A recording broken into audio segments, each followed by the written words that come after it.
Ray, I'm not sure if it would be possible to convince you to play a few bars of it, but there's one very important song, which is Lola. I don't know.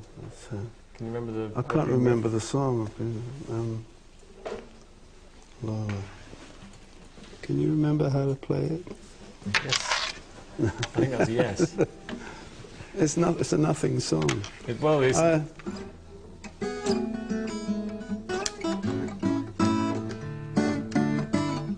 It's not important. It's not really important. What's interesting about it, we made the record. It started off, I met her in a club down in Old Soho, where you drink champagne, tastes just like cherry cola. C-O-L-A code. And there's something missing from the record. And rather than go back, I always wanted a Martin guitar. This is a Gibson. This is a great guitar. I always wanted a Martin because Big Bill Broonzy played one. I bought a Martin guitar on Shaftesbury Avenue, and I bought a guitar called a National, which is like a dobro. And I put the two together, recorded the National. And I had an intro. And intros are really important to records. You hear all the great records. Intro, once that hits, you've drawn people in. Yeah. And it came from the end of la la la la la la la la la. There it was. So I took that, which was it was the end of the verse, and I just banged it on the front and created that sound. That's basically how they evolved. I wouldn't call that a nothing song, you know. That's out of that simplicity comes this song we all know. Yeah, yeah. But again, it's a record that's really important. I was after a sound on the record and had a piano. We had a full-time pianist with us then, and getting those notes, you know, just popping out of the right place is really important. Because to a lot of rock records, but All Day and All the Night really got me. All those records had pianos on playing the riff, but they weren't pushed up, because I think pianos, a lot of studio guys will say, put a piano on a rock track, it takes up a lot of space sonically. But we had players that could just hit the high notes. People like Nicky Hopkins used to play with us on sessions, great piano player. He also played with the Stones and the Who. And John Gosling, who came into the band. So it was a sound of a record I wanted to make. And the sort of sloppy, offbeat. Mick Avery, the drummer of the Kinks, was a very sloppy player, a jazz player, but he played with the old school, like Charlie Watts plays, you know, and all the great jazz players. He wanted to play jazz. And it gives it that rolling feeling. The record rolls along. And the trick also of me singing the low part and my brother singing an octave above me is a simple thing, but it created a texture. So it was a record I was trying to make as well as a song. Going back to the Village Green Preservation Society, Johnny Thunder, here's a song about, you know, the outsider, the rebel, I guess the Hell's Angel, the motorcyclist. Based on two people I knew, a complete kind of, someone I didn't want to fall out with. I remember him, he was a bit older than I was at school. A complete hero. He was an outsider as well, the rebel. And I just think there's still part of that character that drives me. Johnny Thunder is someone I really looked up to. I changed his name from his real name, but Johnny Thunder seemed to be a great idea.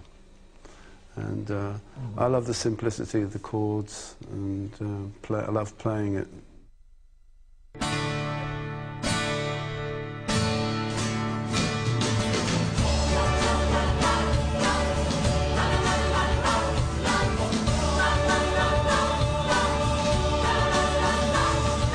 Johnny Thunder lives on water, feeds on lightning.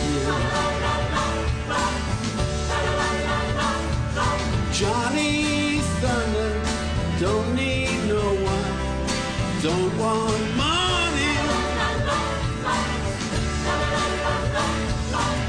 And all the people of the town, they can't get through to Johnny. They will never ever bring him down. Johnny Thunder rides the highway, move like lightning.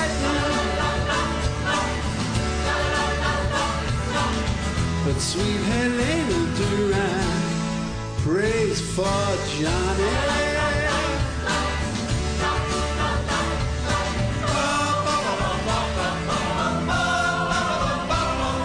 Johnny Thunder.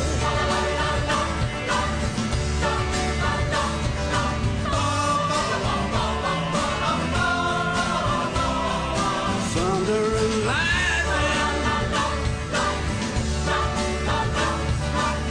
Oh, everybody tried their best. Oh, Johnny vowed that he would never ever end up like the rest.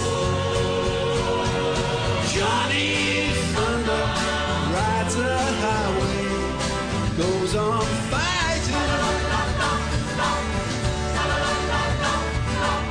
But sweet Helena just said, God bless Johnny.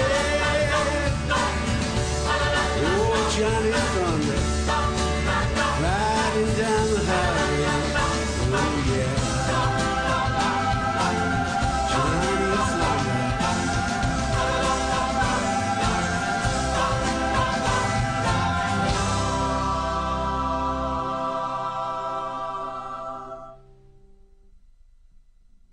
Were most of these songs written completely before you went into the studio, or did they form in the studio as well?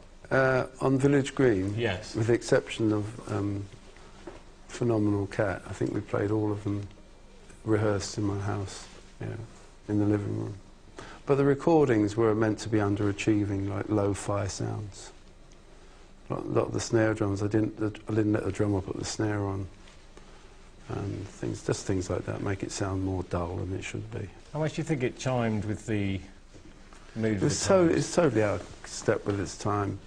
So what else was going on? We couldn't get it on the radio. But in America, you had the peace movement, you know, anti-Vietnam. They took it up as part of their cause, you know.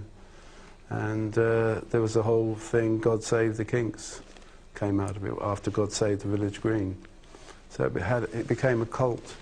Yeah, a cult record. And to this day, people still say it's one of their favourite Kings albums. Yeah, but also I think it's interesting looking back now that it was, you know, what was going on in Britain at that time. It was possibly a sort of, you know, maybe a bit of an aversion to swinging London.